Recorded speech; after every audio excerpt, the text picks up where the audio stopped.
Affaire Clémence Raarnirine, verdict le 11 décembre. Le verdict concernant l'affaire Clémence Raarnirine, présidente de l'association des taximens de la ville et à la fois conseillère municipale de la commune urbaine d'Antananarivo, sera rendu le 11 décembre prochain suite à sa comparution hier devant le tribunal correctionnel. Cette affaire l'oppose au maire de la ville, Naina Djiatsitouane. Pour la première plainte, cette ancienne journaliste est accusée de propagation de fausses nouvelles pour avoir déclaré dans une émission télévisée qu'elle est contre le fait que la numérisation des licences d'exploitation des taximens soit payante. Une autre plainte pour diffamation publique a été déposée à la suite d'un enregistrement audio d'une réunion à huis clos dirigée par la présidente de l'association des taximens. Naina Djiatsitouane a déposé une troisième plainte contre Clémence Raarnirine auprès du tribunal administratif. Pour l'accusé, cette manœuvre vise tout simplement à l'évincer de son poste de conseiller municipal.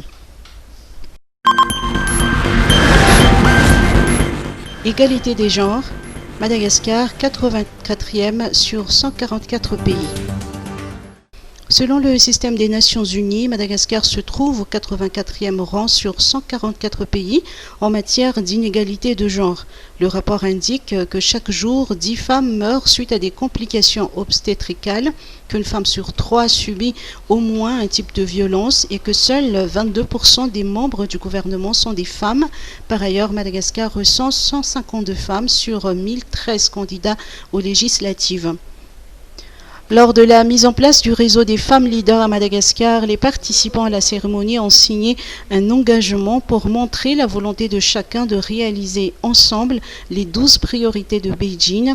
Ces priorités concernent les femmes et la pauvreté, l'éducation et la formation des femmes, les femmes et la santé, la violence à l'égard des femmes, les femmes et les conflits armés, les femmes et l'économie, les femmes, le pouvoir et la prise de décision, les mécanismes institutionnels pour la promotion des femmes, les droits humains des femmes, les femmes et les médias, les femmes et l'environnement et les fillettes. Saison cyclonique 2020-2021, plus de cyclones en vue. La perturbation cyclonique qui s'est formée en fin de semaine dans l'océan Indien a pris des forces pour devenir une tempête tropicale baptisée Bongoyo. Aujourd'hui, son centre a été localisé à 3000 km à l'est de l'île.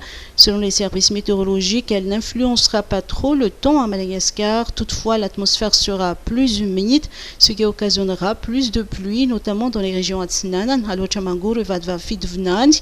En revanche, le temps sec persistera dans la partie sud, notamment dans les régions Andjoui et Atsimondjefan. Nous entrons progressivement dans la saison cyclonique 2020-2021 et les services météorologiques prévoient plus de cas de cyclones par rapport aux saisons précédentes. Kung Fu, un spécialiste sénégalais d'homme au mur. Un spécialiste des arts martiaux est actuellement à Madagascar. Le Sénégalais Ibrahim Gueye va participer à la journée des arts martiaux qui se tiendra le 20 décembre prochain à Mamasne suite à une invitation des organisateurs de l'événement. Il possède des titres nationaux qu'il a décrochés dans son pays, le Sénégal, et des titres internationaux. Ce maître du Kung Fu pratique les arts martiaux depuis une vingtaine d'années et a suivi des formations de quelques mois au temple Shaolin en Chine. Voilà, je m'appelle Ibrahim Gueye, je suis nationalité sénégalais. Voilà, je suis venu parce que j'aime le pays Madagascar. Ça fait une année et 6 mois que je suis à Madagascar. Et je pratique l'art qu'on appelle le Kung Fu Wushu. Et je travaille avec mon collègue Sifou Lala, malgache, qui fait le Wushu, parce que c'est 6e temps. Voilà. J'ai organisé cette journée parce que j'aime les arts martiaux, surtout encore le Kung Fu. Ici à Madagascar, le Kung Fu Wushu ne développe pas trop par rapport à les autres pays.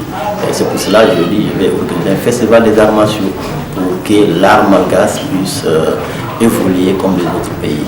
Et voilà. Et j'espère que le 20 décembre, on va faire notre mieux, que toutes les populations malgaches vont savoir que vraiment il y a le Kung Fu à Madagascar. La journée des arts martiaux du 20 décembre prochain verra la participation de différentes disciplines d'arts martiaux. Des rencontres avec des pratiquants du Kung Fu Wushu de Madagascar est également au programme de ce spécialiste.